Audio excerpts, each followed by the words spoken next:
সিরাজগঞ্জে তারাস উপজেলার নওকা বাজারে কালের সাক্ষী কয়েকশো বছরের পুরনো বটগাছের মিল বন্ধন প্রায় ৩০০ বছরের অধিক সময়ের।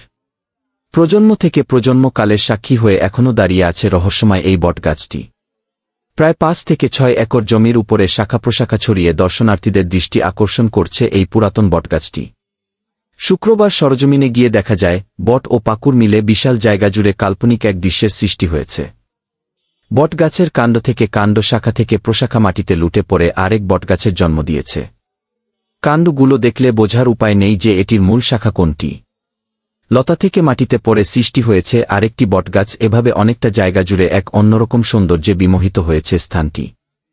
৪৮ বছর বয়সী কল্পনা রানী বলেন, আমার স্বামীর বাবার মুখ থেকে শুনেছি এটির বয়স প্রায় ৩০০ বছরের অধিক। এর চারপাশে শীতল ও ছায়াঘেরা এই পরিবেশ দেখতে জেলা ও জেলার বাইরে থেকে ঘুরতে আসে দর্শনার্থীরা। এমন সুন্দর বটগাছ আমি কোনোদিন দেখিনি।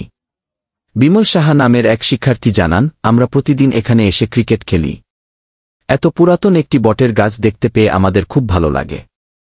এ বিষয়ে নওগাঁ সরকারি কলেজের উদ্ভিদ বিজ্ঞান বিভাগের সহযোগী অধ্যাপক ড এনায়েতুস সাকলাইন বলেন, প্রাকৃতিকভাবে এক একটা উদ্ভিদের আয়ু এক এক রকম হয়ে থাকে, সেরকম বটগাছ দীর্ঘজীবী উদ্ভিদ।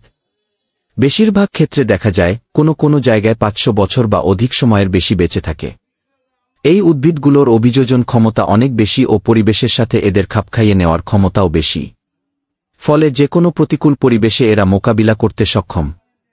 বটগাছগুলো বেশি পানি না পেলেও দীর্ঘদিন বেঁচে থাকে, আবার খুব বেশি তাপমাত্রা বা তাপমাত্রা নিচে নেমে গেলেও এ ধরনের উদ্ভিদ সে সময় টিকে থাকতে পারে। সেজন্য অনেক সময় বিল্ডিং বাড়ির দেয়ালেও এদের বিস্তার দেখা যায়। তিনি আরও বলেন, বট গাছগুলোর একটি বিশেষ বৈশিষ্ট্য আছে, সেটি হল ওপরের দিকে একটু বেড়ে অনেক দিকে বিস্তার লাভ করে বেশ বড় জায়গা দখল করে।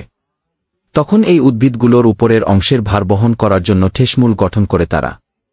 মূল কাণ্ড থেকে আস্তে আস্তে মাটিতে ঠেসমূল নেমে আসে, তখন ধীরে ধীরে মোটা হতে থাকে। মূল যে কাণ্ড সেটা থেকে বয়সের সাথে সাথে আরও তৈরি হয় যাতে গাছের ভার বহন করতে সক্ষম হয় এবং এভাবে বিশাল জায়গা জুড়ে বিস্তার লাভ করে কাণ্ডগুলো। বটগাছে এ ধরনের কর্মকাণ্ড লক্ষ্য করা যায়, কিন্তু পাকুর জাতীয় গাছে কম লক্ষ্য করা যায়। Habib Wahid, smart news for you.